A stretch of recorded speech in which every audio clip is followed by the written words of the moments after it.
Hello friends, welcome to my home kitchen. આજે આપણે instant પૌવાની recipe શીખવવાની છું.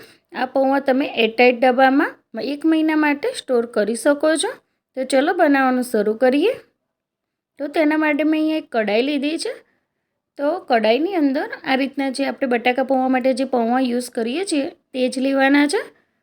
તો એ પૌવાને આ રીતે ચાળીને સાફ કરીને પછી લેવાના અને આ રીતે ધીમા ગેસ પર એને શેકી લેવાના છે. જ્યાં સુધી એ કડક ના થાય ત્યાં સુધી એને શેકવાના છે.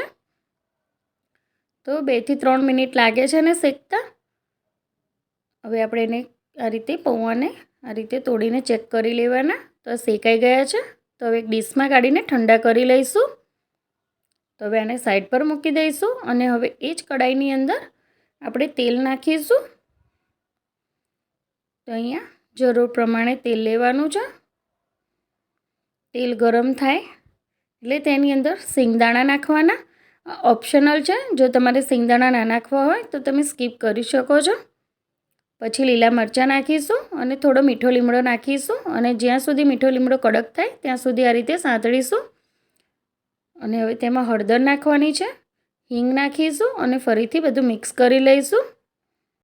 તો હવે તેમાં થોડો ગરમ મસાલો નાખીશું અને મિક્સ કરીને આપણે શેકેલા પૌવા છે આની અંદર નાખી દઈશું અને બધું સરસ રીતે મિક્સ કરી લઈશું.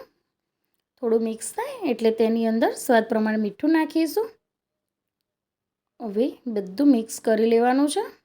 મિક્સ થઈ જાય પછી છેલ્લે તેની અંદર મેં જે લીંબુના ફૂલ આવે છે તેને વાટીને પાવડર કરી લીધો છે એ નાખીશું. અને હવે દળેલી ખાંડ નાખવાની છે અને બધું સરસ રીતે મિક્સ કરી લેવાનું છે. હવે આપણે ગેસ બંધ કરી દઈશું અને બધું સરસ રીતે મિક્સ કરીશું. તો આ પૌવા તમે ટ્રાવેલિંગમાં પણ લઈ જઈ શકો છો અને જ્યારે પણ ખાવા હોય ત્યારે ગરમ પાણી ઉમેરીને તમે ખાઈ શકો છો. જો તમારું બાળક હોસ્ટેલમાં રહેતું હોય તો તમે તેને પણ આ રીતે બનાવીને આપી શકો છો. તો હવે આપણે આ કાચની બરણી છે નાની, એની અંદર આ રીતે ભરી લઈશું. આ પૌવા ઠંડા થઈ જાય પછી જ એને આપણે કોઈ પણ એરટાઇટ ડબ્બામાં એને સ્ટોર કરી શકીએ છીએ. તો પૌવા બરણીમાં ભરાઈ ગયા છે.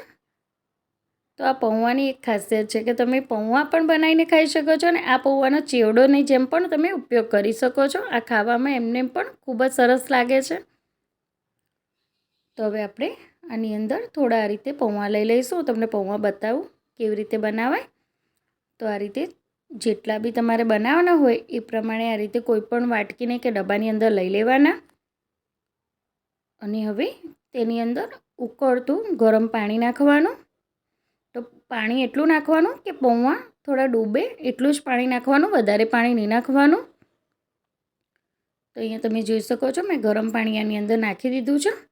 હવે આપણે એક ચમચીથી આ રીતે થોડું મિક્સ કરી લઈશું અને હવે આપણે આને ઢાંકીને 5 થી 7 મિનિટ માટે મૂકી દઈશું.